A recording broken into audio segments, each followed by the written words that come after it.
Hello, mga barkat. So, for today's video is nata dori sa daruhan sa akong igsoon. So, ang maraming kitaan guys is kana siya is mga atsal na siya guys, atsals and broccoli and everything here.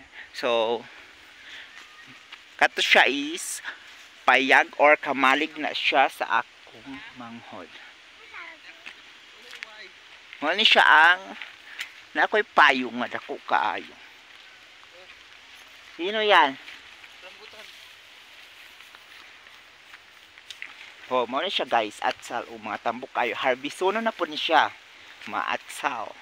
Tagyaan ni kay amor gyapong mga pariente or mga look at that. Akong payong dako kaayo. Kaulan-ulan na ba ya guys? Oh, look at this atsal. Actually, ang process ani guys is ilokong gyapon ni siya within 1 month tapin itanom na din siya sa yuta, tapos sprayhan, alagaan, kailangan din na siya alagaan guys. Oh, mao ni siya ang unod sa mga atsal at that. After 3 months, ma-harvest na lang siya. Actually, ka 5 man siguro kang mag-harvest aning mga atsals guys. Sim sa broccoli, ka 3 man siguro ang broccoli. Ang atsal is 5 times ka mag-harvest, and also cabbage. Muna sila select ka first. Yes, ulan na, so mabalik ta dito sa balay or sa payag or kamalig sa akong manghod kay ulan. Then helantan ta, actually naglaag ra ko diri guys kay gitan-aw na ako sila kung naunsa na sila diri. So kani siya is ang naharbisan po ni siya og patatas. Yes, naharbisan ni siya og patatas. So yan is akong friend Goro. Before I friend ako sa high school.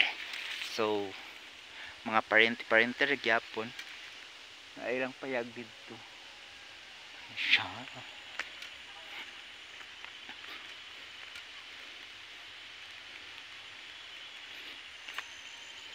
So diri sa bukid guys, or magtanom ka, kung makatsamba ka, ayahay kayo ka. Pero pag kuan pud ka og bagsak presyo, luoy pud kayo ang mga farmers.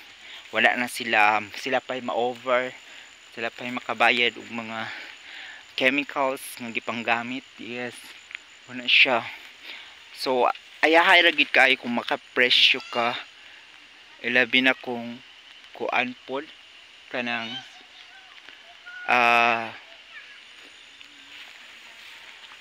financing or yes, kanang nair ka provide sa imo. So luoy kaayo pod kung mabagsakan. So ibayad ra nimo sa imong mga gasto or mga expense mo nang dili sa yun. Pero daghan man pod ta dato sa or niangat ang ilang kinabuhi sa farming, di ba? Basta ayo lang gid nimo siya og manage. Yes, hi tag-indo kaw. Naglaaga naku mama Mayla, nagindo kaw Mayla.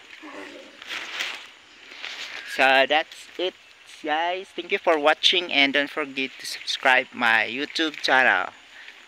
Thank you, bye bye.